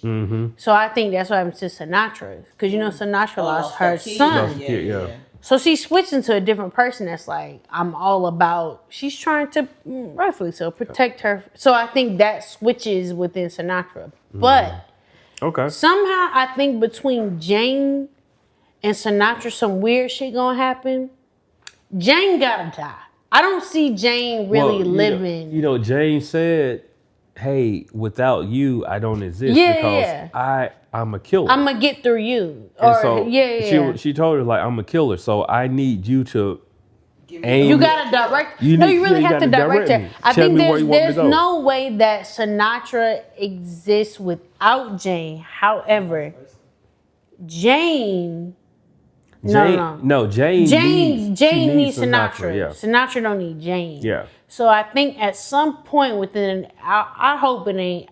I hope they give us. They got to give us 2 different episodes. Sinatra is playing Jane. No, I know that. But I need to know in what way because this bitch is too. So this is the thing. She's too dedicated. That last episode showed you. She chopped off a nigga dick to make sure she got that promotion. And shout out to Ryan Michelle Bethea. I loved it. Oh yes, I loved his. I love seeing her there. So this is the thing, right? Mm-hmm. The fact that Jane exposed herself by saying, "I need you, so I can kill." Right. She gave Sinatra too much information. I know. That's what I'm saying. She's gonna die. So Sinatra saying like, "Oh, you gonna do whatever." That's why I say. But that's why she made her. Did you see the? That's why she made her go out there. I'm saying the key part that we're not mentioning is like you got to think. Jane started all of this because she couldn't use the Wii. Remember that earlier on? You're right. Wii. The Wii. She was like, "You was better off giving me the Wii." And the reason why the Wii goes back to like this is just like it's tied to like her youth type thing. Yeah. So. When she figured that, once Jane came to her and was like, "Yo, without you, I need somebody to direct me to kill." But then she gave her the Wii, and then she was saying, "Well, your mom's the best." Your mom that really fed her. Later on, she gave her like a Nintendo Switch or something. So Jane's about to die. Yeah, Sinatra playing her. No, so Jane's about to die. Yeah, she's playing. That's the next step. Yeah, she's playing. Jane's gonna die. The next 2 episodes, predictions. Mm-hmm. I know. Sorry, board. You're doing great. No, we're here. Okay, next 2 predictions. Because we got 8 and 9, or no, 6, 7, 8. It's only 8 episodes. Yeah, so we got 7 and 8. 7, 8. 7, Jane's gonna die. I give her. She died in the 8th She might episode. die. She might die. Yeah, in the. I'm gonna go. She's down in the 8. She dies on the 8. X and Terry come back. But now season 3 is about getting everybody out of the bunker. Because now everybody knows it's fake. Well, yeah, because... And what the fuck is happening with Annie's baby? Where the fuck is Annie's baby? Yo, if the niggas play Smooth Criminal at any point in time in this fucking season, I'm gonna lose my mind. And are you okay? Oh, and are you okay? They haven't named the baby yet. I forgot about the baby. The baby is just Amy's baby. She with the lesbian couple. Or Grace. Or Grace. You're probably Grace. Because Graceland. But the baby's going to come into play in either episode 7, 8 because that baby is significant for sure. That baby, hey man, look. The baby, I'm going to tell you, the baby is Link. Somebody said that. The baby is Link. What that mean? So you know the nigga. Nah, that's gross though. The baby is Link. All right, so the baby, you know who Andy got pregnant by? She got pregnant by Link. Yes, they're thinking they're saying that's it. She got pregnant by Link. By her past? I mean, so you think the future? Not Mary Magdalene. Link is... He's the time. He's the time traveler. Link is the time. They haven't said this yet, but Link is I don't know that yet. No. But that's a theory that's going on. Okay. Link. So, what episode you saw? 3. What's episode 3? Okay. She happened upon the black guy on Sterling. Okay. So she on 4. Back to Grace. So she already had sex with Link. The guy that she had sex with, that's Link. She's pregnant. Yeah. That's what we think. Link is also. So you also, if you're on episode 3, remember when Billy went in to talk, like he met the guy at the bar. He got the guy to sign sign his company over. The guy sent the address on there, and he came to the address, and that's what the guy meant. Like the only person that we've been known to be named Alex is his wife. Yeah. His wife has got like Parkinson's. His wife is named Alex? But I didn't peep that. When they were leaving Grace and they said, we got to go kill, we got to find, when she was listening through the door, somebody said, we got to go kill Alex. We got to find Alex or kill Alex. But I thought Alex was the name of the project. I thought it was. It is. But I think that scientist named the project after his wife. Get His the wife. fuck! Go back and look at, I think it's episode 2, but the scientist got killed. 2 of 1 or 2 of 2? Season 2 or Season 2, 1? episode 2. Okay. Remember, the scientist kept saying, this is my wife. Yeah. She got Huntington's disease or Parkinson's or something. I think it's Huntington's disease. It was Huntington's. He's been, if you listen to it, it was like, oh, we used to take so many trips together. Yeah. Listen to what he's saying. We used to take so many trips together. This is the experience that me and my wife had. We went everywhere together, all these different places. Now I'm just trying to keep her alive, keep her comfortable. He named the project after his wife because this whole thing, he's been experimenting on his wife. He's keeping her alive for time. Oh! So, peep game now. What he does at the end of this, remember like when before Billy kills him, he was like, you're going to need this. He hands him a tissue. As soon as Billy kills him, he walks out the door. He told Billy. He goes to see Link. He told Billy, he was like, look. Make it quick. Whatever you do, make it quick. But the guy that you're going to see, just don't kill him. Well, he said, don't kill my... Was it his... Did he say son? He was like, just don't kill. I thought he said my son. Don't kill whoever. Or whatever. Maybe he said something. He said, don't kill him. I think he said, don't kill him and you're going to need this. He gave him a tissue. As soon as he killed him, he walks out the door. Link, that's Link. You're right. That's Link who he sees. But was this in the bunker or were they outside? That's the part that was confusing me because I'm like, are they in the bunker when they're doing this? This is before the bunker. Okay, this is Billy with long hair. You're right. You're right. This is Billy with the long hair. That's what was confusing me. Okay. Billy with short hair, like the way that Billy with short hair is in the bunker. Episode 1. Billy is the Secret Service agent. Right, with the short hair. With the short hair. I know that part. part. They get the bubble guts. They got to go home and take a dump. Okay.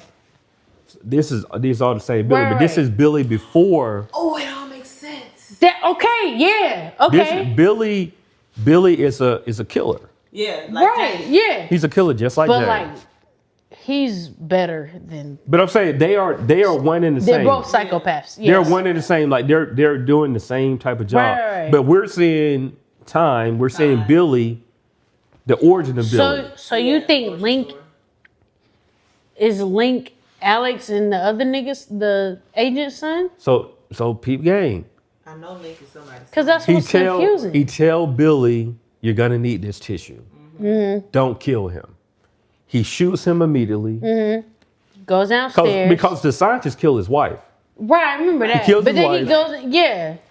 Billy kills him. Right. He immediately walks out. He walks into Link. His nose started bleeding. That lets me know it's the whole time. It's a time thing. Yeah. Because How do you know that? Because he gave him a tissue. The scientist gave him a tissue. You know that he knows ahead of time what's gonna happen. But I know that your nose gonna start bleeding. There's a symptom of time travel that when your nose starts bleeding, it's like you're traveling. Yeah. In time. Yeah. But he knew that Billy. He said he could predict time travel. I've been here before. But Remember what he Link told? didn't know that. Remember Right, what? see the kid walking in and see. Remember what the scientist told this guy? Like, oh, you supposed to be here. He was like, "Do you think it's by You're coincidence or by I remember that speech. That's where I left off at. Yeah. All of this was supposed to happen. See, now we gotta go back to He kept saying. Oh, now we gotta go back because now we gotta go back to when. How did he know Billy was gonna be there? It'll come up. I know, but that's why. But now that's fucking. Wait, so now my question is: if Link, if He gives Billy the tissue. Right. Billy nose started bleeding. That's why Billy looks like. How the hell but he know didn't that was kill gonna need him. a He just tissue? walked out though. No, he let Link live. Yeah. That's what I'm the guy saying. told I say he didn't kill him. He told walked out. the guy before he killed the guy told him like let him live. Right, I remember that. He lets him live. He tells him like, hey bro, this is the luckiest day of your life. He walks out, and I think the episode ends. It does. But that's Link. That's the same Link that got the girl in Memphis pregnant. So I guess that's a. So you think she's pregnant with Link? I think she's pregnant with Link. But that's what I'm saying, because that's Link. And what do you think pregnant Link gonna do? Link is a time traveler. What we're seeing is time spread that's out. Weird to me. Now he got his mom pregnant. That shit weird. With his baby mama. It's very weird. gross. But what I'm saying, they're That's showing. Jesus. But look, the same Link. Remember, if you go back and look at the episode, like maybe the first episode. I know him when he gave him the car, he didn't have no birthday or nothing. He have nothing. I remember that. And what did it say they going? He kept saying, Colorado. Yeah. He already knows about Colorado Right. before. Don't nobody there know about. They keep saying, he's talking about something out in Colorado. Like they trusted him. But he did say one of his. No, he said the other nigga, the only other black nigga that was there, he said, this nigga knows quantum physics better than anybody else that I know. This is giving Manifest. Did y'all watch Manifest? Hell yeah, with the plane. Yeah. So remember when they was all sitting down at the table and they was talking to Annie, and Annie was like, he was explaining to everybody what they do. And Link said, this nigga knows better than anybody else here. Quantum physics is better than I know. That's what made me think it's not Link. It's because the nigga, the teacher nigga, the Link's dad was a teacher. And remember when he said, this nigga knows quantum physics better than anybody I know? It wasn't Link, it was the black nigga. Because Link said the same. Link said the same thing. Link said, this nigga, he didn't say this nigga, but he was like, he knows quantum physics. I don't know the black guy you're talking about. He said this. That was traveling with him. He was traveling with him. It was a small, but he said it and he was like, because he started going off on a tangent. He was like, this nigga knows better than I know, because obviously Link is smart. He was like, this nigga knows it better than I do, because it wasn't Link that was trying to get them to go. It was that nigga that was trying to get them to go. It was a nigga that was like, we got to get to Colorado. But I think I got to go back because it's a little gray. I remember, if I remember correctly, I remember Link telling Annie, because that nigga was about to go, he was like, he knows it better than anybody.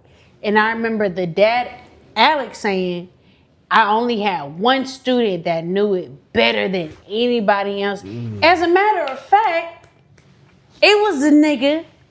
You seen the last episode, right? Remember the nigga that Jane walked up to and had the gun to the head to? That nigga. He was black. I remember it. I ain't made it there yet.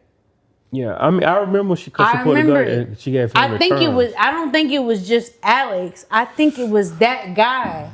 If you go back and watch episode 4 or 5, I remember he was like, because he started going off on a tangent. He was like, all right. Oh, no. You gotta look at because Link is smart, but he was like, that guy knows. Link is definitely connected, though. Because, I mean, he's it only connected makes sense. for sure. Like, Billy let Link get away. That was a moment of time. And the other thing, too, you know what? What if Link's dad, the nigga, and Sinatra met up, had a baby, a love child, and they just kept it a secret. Link's daddy is Sinatra? He wouldn't cheat on his wife. He loved his wife too much. A love child before him and the wife got together. It's a reach. Before him and the wife got together. See, He's not a favorite character. I I don't think it's that. I think it's literally Sinatra knows that he has the information for Link time. does. But what I'm saying, you got to remember that Link is the Link. Literally, his name is Link. Yeah, like true. Yeah, Link is the only character that we are seeing That's linking everything past and present. past and present. Yeah, that's true. But they're showing Link as Link had sex with Annie to have a child. Link also already knew about the bunker. Link is also connected with the scientists that supposedly created Alex. Link is also the person that's in present time is on the outside of the bunker trying to get in. I think Like Link is connected across I'm gonna tell you all now. of it. My prediction: I think he's a love child of Sinatra and Alex. Okay. He don't want to say Sinatra, it's Alex. Sinatra, the head of the bunker. And the wife. No, and the guy, husband. the Daddy. He don't want to say, or they saying it, but not really. But they're just like, oh, that's our kid. The wife probably took him on as a stepchild. I think he's time traveler.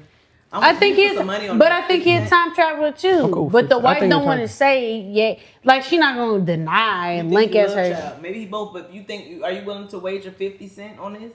Yeah. Are you willing to wager 50 cents on him being the future time traveler? I'm definitely more than think certain that he's a time traveler. traveler. But I think he's a love child, and he going back and forth, and he knows what his mom is doing. I think that's the only way he can get to her. Cause think about it, if you pull up to a bunker, I ain't got no ties to you. How can I pull me in like I know who you are? Let me in. He gotta be tied to Sinatra. Okay. He gotta be tied to her. She know that he's a time traveler because she know his daddy. I don't care. Whatever way he's connected to Sinatra. Hold That's on. either his real mama. Hear me out. That's her son that she lost, you think? No, that's not. No, because her son that she lost was really young. Hear me out. Hold on. I know you busy. I love a good overthinking. Because I'm thinking like too, brain, like brain going crazy. I'm overthinking. No. Okay. It could be 2 of 1 things. All right, check this out. And we gotta go because we like. Oh, we still podding. Yeah, we still podding. About the pod. Hear me out. Whenever we're watching shows like this, they're always gonna give you the answer without giving you the answer. Okay. That's just how these shows go. Who are the characters that are always sticking out, but not like loud sticking out? Jane, Link. Well, but that nigga dead. It's a lot of them. We can say that, but it's like one person that we haven't mentioned. the scientist, the scientist for sure. Kids. What kid? I said I'm gonna go with either the president kid, the one Boom. that the president died. but we already know he with the scientists is what we saying.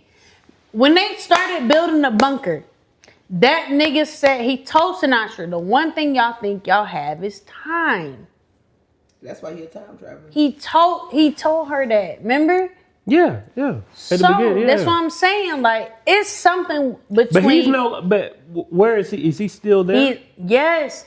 Remember him, the president's son escaped, So they're in the middle of escaping. He got short hair now. Yes. Okay. I didn't recognize him. But yeah, so remember Sinatra went to Sinatra had wanted to build the bunker beforehand. Yeah. Okay.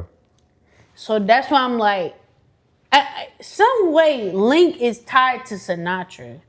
I'm not mad I might at die that on this hill. She's tied to him in some weird way where something happened because he said, because she was like, oh, how much? I think when she was trying to build, she was like, oh, well, what do we? And he was like, that's the one thing y'all think y'all have is time. So whatever way it is, Link is tied to it in some time traveling way, because the fact that we even got that part in this episode of Jane being who the fuck knows Jane was gonna be a killer? Like that's weird. Yeah. It's true. So like, it's some weird way Link is tied to Sinatra and Alex in a way, because why would he spare him? When that nigga say he's the smartest kid I know, but I don't think it's just him. I think it's the black guy in some weird way. I don't know how that black guy is tied to it, but I remember him saying he was like, he knows more. He knows more because the nigga got hyped when he was explaining it to Alex. He was like, all right, we not. The one thing we know for sure, time travel is definitely time travel a part is of in the it. show. And we didn't realize this until season 2. Link is important. We just don't know how. But I think that nigga is important. The nigga that Jane had the gun up to in this last episode, when she was like, cause she would, cause to be honest, Jane wouldn't have hesitated to kill that nigga. Think about it. Time travelers exist at the same time, meaning if Link is alive traveling right now, going to the bunker, and let's say there's a Link in the stomach, can Link the baby be active? I don't think so. Somebody gotta die. One of them can't exist. One of them gotta die. So that means Link gonna have to die if Link is in the stomach. Right. But okay. Which debunks what I think. But we also gotta keep this in perspective, right? Link in every so we've seen Link in I think 4 capacities on this show. We've seen him before, like when Billy let him go. We've seen him in the Memphis, like having sex, meet Anna. We've seen him basically at the bunker now. Yeah. Okay. Well, yes. He's at the bunker because he's now. holding up He's the trying signs. to get. He's trying to get into. He's at the signs. My theory is that. My theory is that he is the baby. That's just the grandma, the baby. My theory is that baby is important. The baby's important. That's true. But I think because it makes absolutely no sense for them to have a whole episode focused on having a baby, and this baby has to stay with Xavier. Right. So the baby's important. Because she did die with the people. The baby is important in some capacity.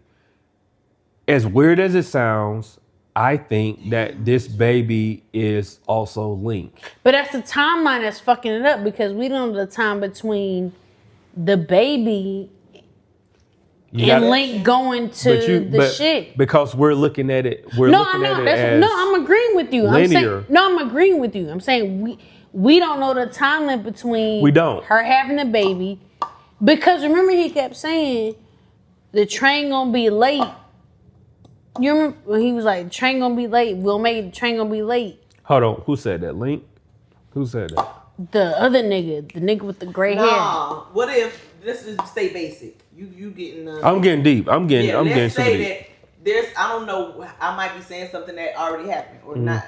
But what if Xavier got the baby, you're telling me if Link is at the bunker, that means Xavier is still alive from where y'all are. Yeah. So what if Link is about to do something and Xavier's showing up with the baby saying, this is your baby. Annie, this. That's what's going to stop him from doing whatever he might do that's going to do. But that's what we trying to debunk. Because either the baby, some time or the baby's going to stop him from doing something. Because hear me out. That's why I think they put that time traveling piece in this particular episode.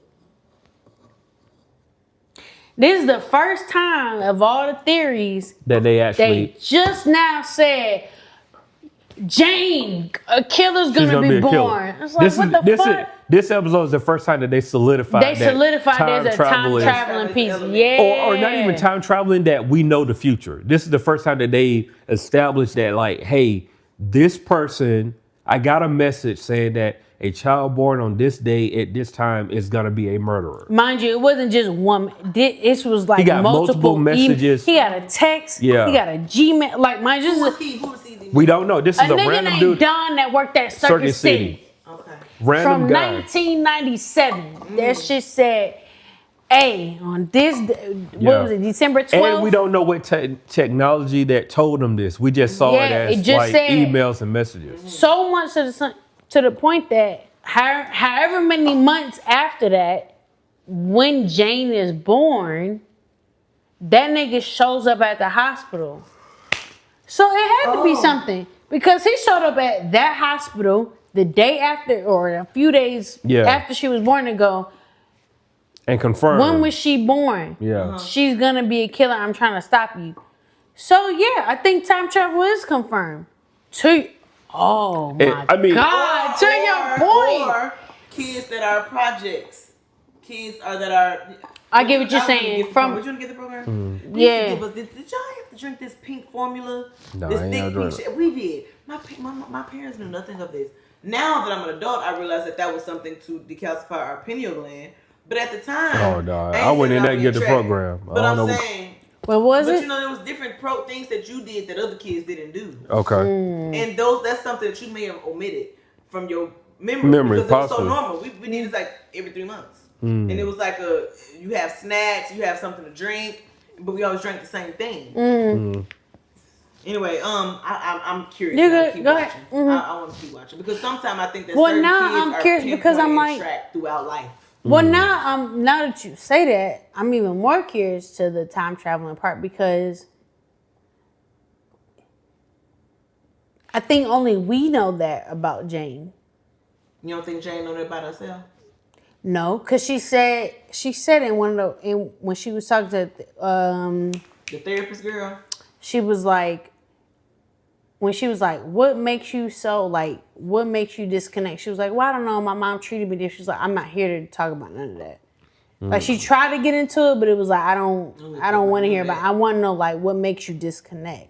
So I don't think Jane knew at the time, but there's something to be said. That's why I said Sinatra is in on it.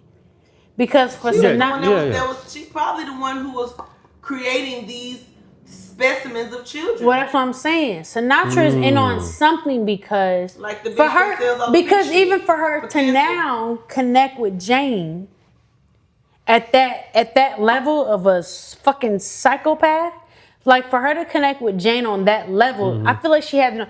She had to know something. She already knows who Jane is. For her to be able to build a whole bunker, a bunker takes years to build, not just created these people before they was people. That's why I'm saying. The breast cancer. Yeah, it's something weird. It's something weird going on where I'm like, Jane knows something. Is Jane the center or is Sinatra the center? Sinatra the center.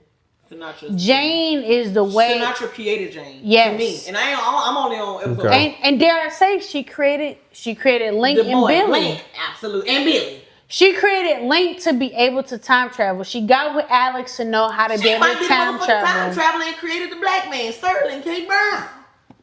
No, and this heifer. Well, not Sterling, but Xavier. Yes. Xavier. Okay. But yeah, it's something weird going on. Sinatra knows too much because for even Jane to say, if you're going to get to Sinatra, you got to get through me. That says a lot. And she's very connected to Sinatra. Like Jane and Sinatra is very... Ball. Jello ball. Mm-hmm. God damn. Broware. Oh yeah, Broware. Sorry. We deal with it. And we need food.